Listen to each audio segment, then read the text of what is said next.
Get everything opened up here, and then we'll start the procedure.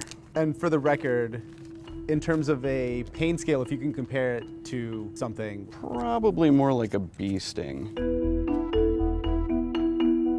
The latest office innovation is a microchip implanted in the skin. This is the first American company to ever try this. So what are they tracking, and would you say yes if your boss asked you to do the same? So if my employer wanted to microchip me as if I was their puppy, I would have a huge problem with it, and I would probably quit. You could argue that the government is tracking you everywhere you go, but they are already with your phones. Yeah, it just seems a bit permanent. If you already have an Apple Watch that's you're wearing around, at least you can take that off at some point. Not something I would do. I think it's a great idea, and I think it would make it all a lot easier.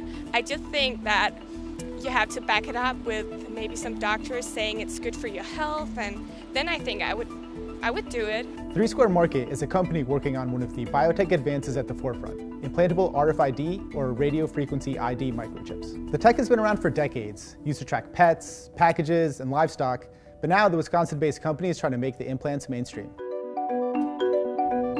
Even with all the risks and unknowns associated with this technology, I was really curious what it'd be like to have an implant. So I traveled to Wisconsin to get chipped, thinking, what's the worst that could happen? The chip is coming out at the end of the day.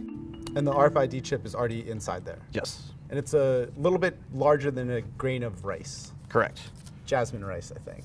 Basmati. Basmati. That's Andy Whitehead, better known as Gonzo. He's a local body piercer with 17 years of experience who was brought in to implant the microchips. I was slightly nervous about having the microchip inserted inside my body, given the size of the needle, and also nervous about what it could potentially mean for me, but here we go. Why don't you take a nice big deep breath in, and exhale, release.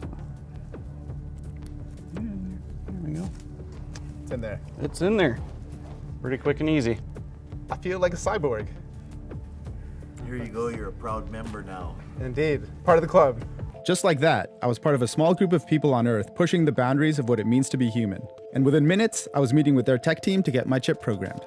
I guess what you're saying, to sort of put it in layman's terms, if I wouldn't need to take this out until we live in that futuristic world where everything's wireless, cash is gone, autonomous vehicles take us everywhere, and I'm just beeping my way through my day. Really, probably you'd never have to take it out, and this is what we think is going to propel us into that next stage in life, the cashless society like they're doing overseas already. This would facilitate that because you wouldn't need to carry any cards or cash. Everything would literally be stored on the chip. There is no GPS tracker in the chip, which was really good to know. And the applications for it were actually pretty sweet. I could now open doors, fire off texts, forget all of my passwords, and even make credit card payments.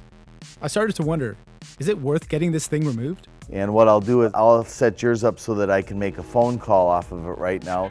Success. Stuck in this internal debate about whether to keep the chip, I thought I'd talk to some employees to get their take.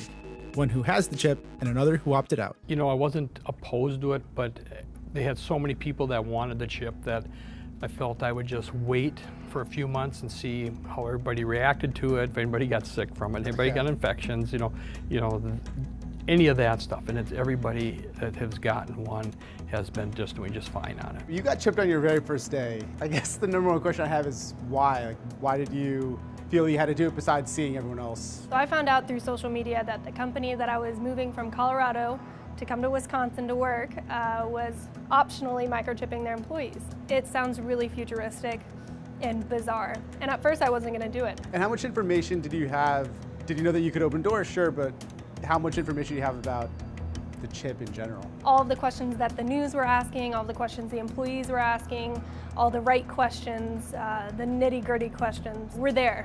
So I knew what it was made of, I knew what it could do, what it could do in the future. I was well educated before getting a microchip in my hand. They offered to take it out at the end of the day, and I was like, absolutely don't want this thing in my body longer than it needs to be. And I'm kind of having second thoughts. I think it might be fun to play around with it some more. I don't know, I'm having some thoughts, some inner conflicts about whether to keep it in or take it out. Upon application, there's a risk of infection, but beyond that, are there any downsides to having an RFID chip implanted anywhere in your body. This is an approved device. There's been nothing that has come out since 2004 that has done anything to change the FDA's stance on it. Well, for one thing, I'm not sure it's been conclusive whether or not these are safe for the human body. I know the FDA approved them years and years ago, but I think long term is sort of when we find these things out. That's Michelle Demoy. She researches how new technology could impact personal privacy. Along with health complications, I was also concerned about the security of the chip itself. Just how safe was my personal information on the chip? And was it safer there in my hand than in my wallet or phone? What ends up happening in a lot of situations with technology, and you can even point to any of the major tech companies that you interact with on a daily basis, they start off wanting data for one reason and end up using it for many other reasons. And so that switch of what your expectations are, is a little different when you are using a device or service where you ostensibly have an ability to walk away from it. And when you have something implanted in your body, of course, that removes that ability. 34 billion avenues exist for your information to travel down every single day. Everything you do, whether you're checking Facebook, checking out at the supermarket, driving your car, anything, your information's everywhere. Say I was sitting at a booth at a diner, because it doesn't have to be a line of sight read. It could go through a Band-Aid and potentially through a box or something thicker. Say someone was hoping to steal someone's identity, they're just scanning randomly in a restaurant. Could they pick up my information? Is anything unhackable? That's a stupid word. There's a reason why it's not in the dictionary. If you take the RFID chip that's now on every credit and debit card in this country and in the world, you have more problems with that, because the reality is the thing that's in your hand has a 256-bit encrypted password that get into it. It's significantly harder to try to take anything off of this than that card that's sitting in your wallet right now. Well, I think one thing that people forget is as technology gets more and more sophisticated and evolves, the technologies to break it also evolve and get more sophisticated. And for the moment, am I okay? I would say that you're okay. I would say you might want to think about whether the long-term use of it puts you at a higher risk than the benefit that you're getting. You might have a curiosity as a journalist and want to kind of see how this works. But I think beyond that, if there's no benefit to you, I would say take it out. Even though there are a lot of lingering questions about this technology, I decided to keep the chip anyway. So for full disclosure, I actually got microchipped. It's in my hand right here. I don't know if you guys want to touch it.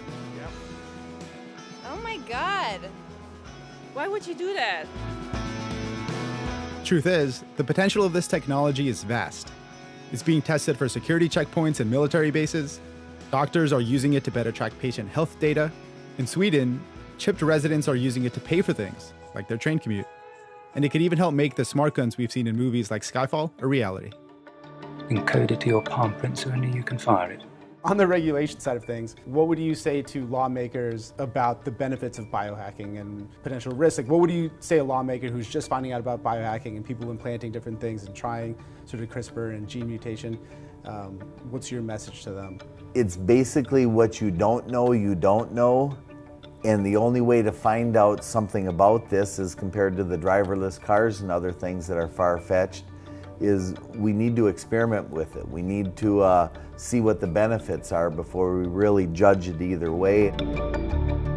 So if things were to go horribly wrong and spiral out of control, if I needed this out, I could do it myself. But I don't want it out. It's a funny feeling being at the frontier of wearable tech. So for now, it'll just sit there, tucked under my skin, the start of a question about what it really means to be human.